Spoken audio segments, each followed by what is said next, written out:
Hey guys, I'm going to talk about my experience with Asperger Syndrome. When I was a little boy, my mother noticed that my behavior was a bit different and strange compared to other kids.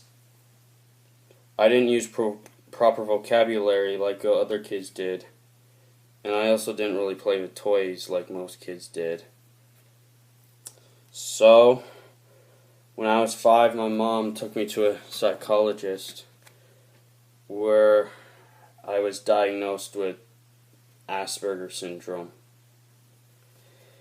This really upset my mom because she knew that it'd be hard to raise an autistic child and that it would be hard on myself because I would have struggles with interacting with other people.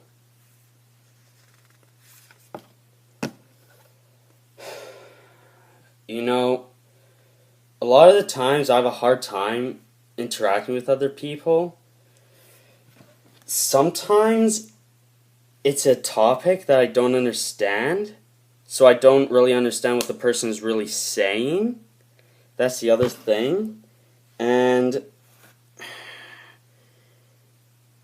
another thing is, sometimes I have no idea what people are even talking about or even really saying. So every Thursday I go to a speech therapist, and she teaches me how to socialize with other people. And for me, it is hard to play games like sports. I am not really good at sports. I do much better with non-competitive sports such as swimming, gymnastics. And I'm not really good at sports like basketball or stuff like that where there's rules. But also, if I'm going to be in a sport, I want a coach who understands and knows what Asperger's is. Sometimes my interactions with others are very rigid. I have a hard time sometimes going with the flow, and I'm very rule-bound when it comes to play.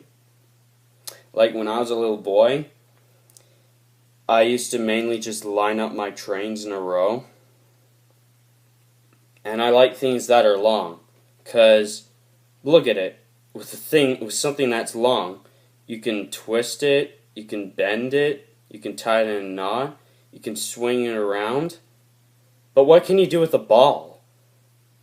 You can roll it, throw it, and kick it and bounce it, but you can't twist it or tie it. And I'm not really much into balls, and when I was a little boy, I didn't really play with Legos or blocks. I wasn't really a builder. I was more of a kind of a collecting kind of a guy. Clothing can be a big issue for me.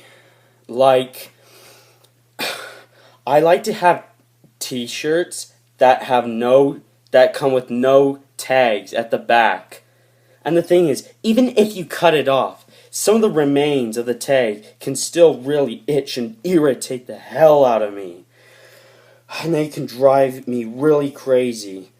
And the thing is, I hate shopping for clothes. I just absolutely hate it. When I'm buying pants, I like to have ones that are not too tight and not too loose, because they can really drive me crazy. And I prefer jeans that have the adjustable at the sides. Sometimes I prefer to be alone. At the end of the day, when I get home from school, I often just go on my iPad, and because often people can be, it can be a really hard day for me, especially that. It can be a stressful day, so usually when I just get home, I just go on my iPad, and I just want to be left alone.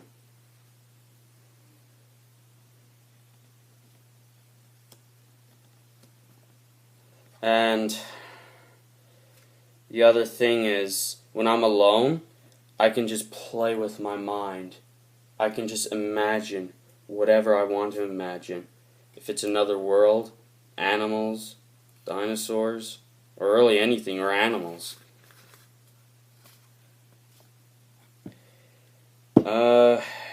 Yeah.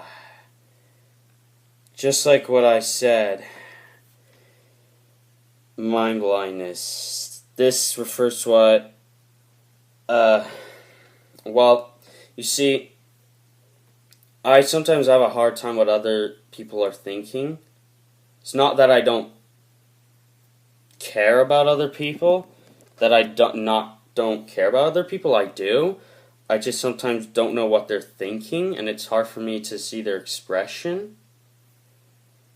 And it's hard for me to see the viewpoints of other people.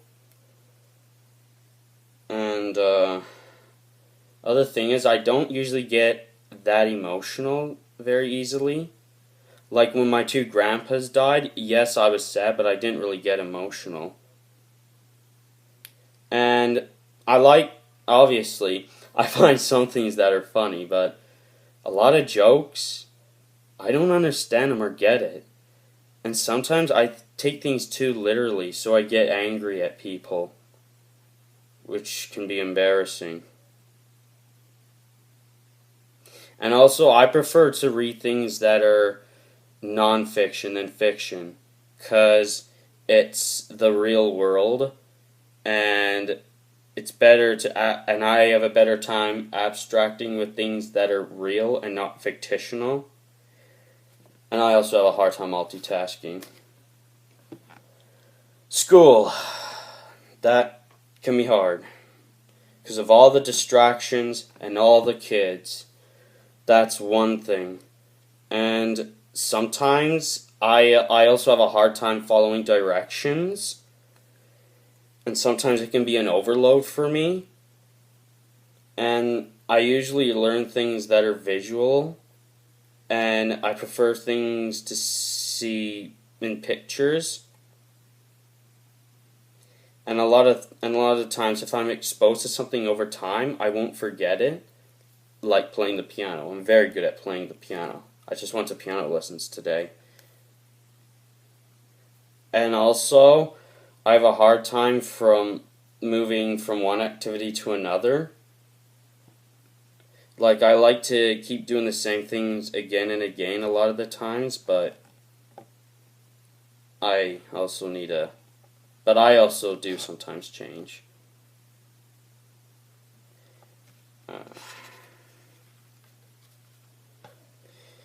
Sensory issues. When I was a little kid, I used to have a real big problem being out in the sun. I just hated the sun shining in my eyes. Oh, it was awful. It just used to blind my eyes. Now that I'm older, I'm fine being out in the sun. Just as long as I have those shades.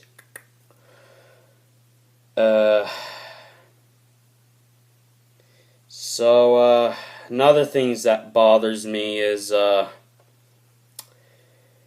well, when I was a little kid, I used to hate getting a haircut. Like, I used to just hate it.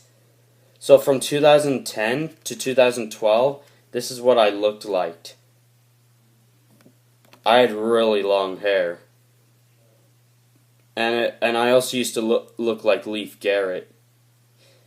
If you don't know who Leif Garrett is, he was kind of like the Justin Bieber in the 1970s. But he messed up in life and he turned to drugs. Anyways, with the haircut thing, I used to hate getting haircuts because the hair used to go down my neck, and that really irritated me because it was really itchy. And even today, right after I have a haircut, I have to take a shower. I can't stand having hair down my back.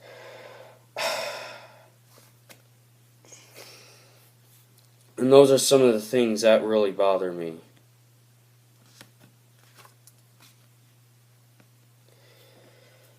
Many people with Asperger's have fascinations with things. Well, I have fascinations with a lot of things that most kids aren't interested in, like snakes. Like, look, I love snakes. And usually, when I'm nervous around other people, I just sometimes carry a toy snake around with me. But a lot of the times people would get freaked out because some of them look like actual real life snakes. No joke. Like, no actual joke. So instead I have these little things that I have with me in my pocket if I get nervous. And another thing is, I love the past. Like, I can remember things from when I was like 5. I remember things, from like 2005. And it kind of bothers me when people don't remember the past, because to me it wasn't that long ago, but it was. Like 10 years ago? It's kind of long, if you think about it. And also, I love the 80s. I think the 80s was awesome. And the 90s. Collections. Oh yeah, I love collecting things. Like, I have a collection of these little white rocks. I also collect toy snakes, movies, books, and I also like lining things up and putting them up in a certain row. You see, I'm not a player. Not the player that you think. Like, I don't really like to play with things. I more or less like to collect them. And I can only play with one toy at a time. Like, I'll play with one toy. When I was a little kid, I used to play with one toy for a long while. Then I would play with one for quite a while, but I like to stick to one thing at a time. And also, I have a really hard time giving things away. 'Cause, like, if you give it away, the fact that you're never, ever gonna see it again, that really bothers me.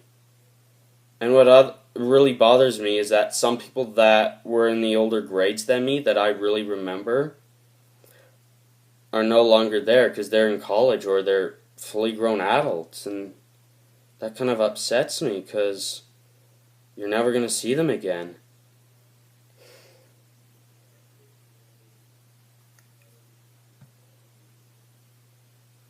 And also, sometimes I play with string or rubber bands, and I also like to collect them.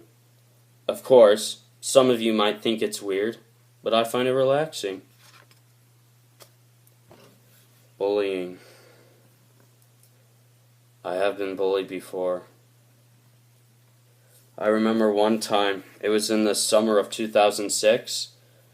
We were with my dad's friend. We were going to their house in Alaska, and their son, who's a complete twit, he kept drinking and spitting at my face, and he wouldn't stop doing that. He put water in his mouth and he kept spitting. I would just try and ignore him, but I got to one point I couldn't take it, so I grabbed this canteen and I splashed it right in his face. Splashed water right in his face. That taught that twit a lesson. This is also the real canteen that I used. The actual canteen that I actually used to splash the bully.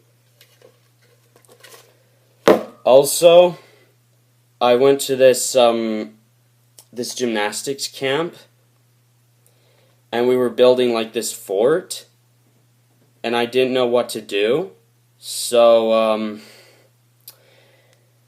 I just sat there and just waited till the fort was done, because, of course, I'm not very good at building things. I tried to help, but I didn't know what to do, so I just sat there, and after we were done, he kept bitching on about how, oh, you didn't do anything, blah, blah, blah, blah. I explained to him, but he still kept on being a twit about it. That I didn't fight back that time. Another time when I was in grade 8, I was sitting and doing my work, and this one asshole who sat above me, took a picture of me and drew a penis on it. I caught him and I said, "Dude, why'd you take a picture of me?" And he said, "Oh, it's not you." "And it's not me?" "Oh, really? Okay, then why does he have blonde hair and blue eyes and he's wearing a black shirt?" That's also what I was wearing that day. I told the teacher and he got into a lot of trouble, thankfully. And also when I was in grade 8 and grade 9, when me and my friend used to walk back home from school, we used to get harassed by these boys. We would tell them to go away, but they wouldn't stop. It used to really piss me off, me and my friend off. Eventually told the vice principal and they got into a lot of trouble. I've been bullied many times, but I'm not going to mention it all. And you know, people can be very uncruel. Like, sometimes I've tried to explain to people what autism was, but they just really just gave me the eye that they really just didn't want to give a shit or anything. And that used to really, like, it bothers me when I try to explain what my condition is, and people just don't really want to know. Like, that really bothers me. People can be really cruel, you know. They can be nasty. There are many famous people with Aspergers, and I'll tell you one of them. You know, everybody knows what Bill Gates is. The founder of Microsoft, he has Asperger's. Any of you know who Adam Young is, the founder of Apple City? He has Asperger's. Hans Christian Andersen, the guy who wrote The Little Mermaid, they think he had Asperger's. Heather Kuzmic, she's a fashion model, she has Asperger's. And Susan Boyle, the woman from the America's Got Talent, she has Asperger's. And Dan Aykroyd, yeah, surprising, yeah, he has Asperger's. And Albert Einstein, like, literally, the face of science, he has Asperger's. Like, when he was a little kid, he hated wearing socks. And I forgot to mention, actually, yeah, I used to hate wearing socks as well. It used to be so annoying, because it used to, like, sometimes it'd be tight around my skin, and that would be really irritating. So, but now I'm fine with wearing socks. Oh, and I cannot forget Temple Grandin. Like, she's probably the most famous autistic person in the world. When she was a little girl, her mother took her to the doctors, and they said that she had brain damage, and that she would never be able to cope with society. Well, look at her now. She invented that machine that helps cows when they're about to be slaughtered, to calm them down. She's pretty successful, you know. She became an animal rights group, and she's an autism activist. You know, people with autism and Asperger's, and me, will always have autism, even till the day we die. But even though we're the ones who are a little bit different in this world, the ones that will be a little bit stranger than the others, there are ways to cope with it. And it's always important that you never give up and that you follow your dreams. Be respectful to other people. And always stay positive. Thank you so much for listening to my video. And today's April the 2nd. It's Autism Awareness Day. Thank you.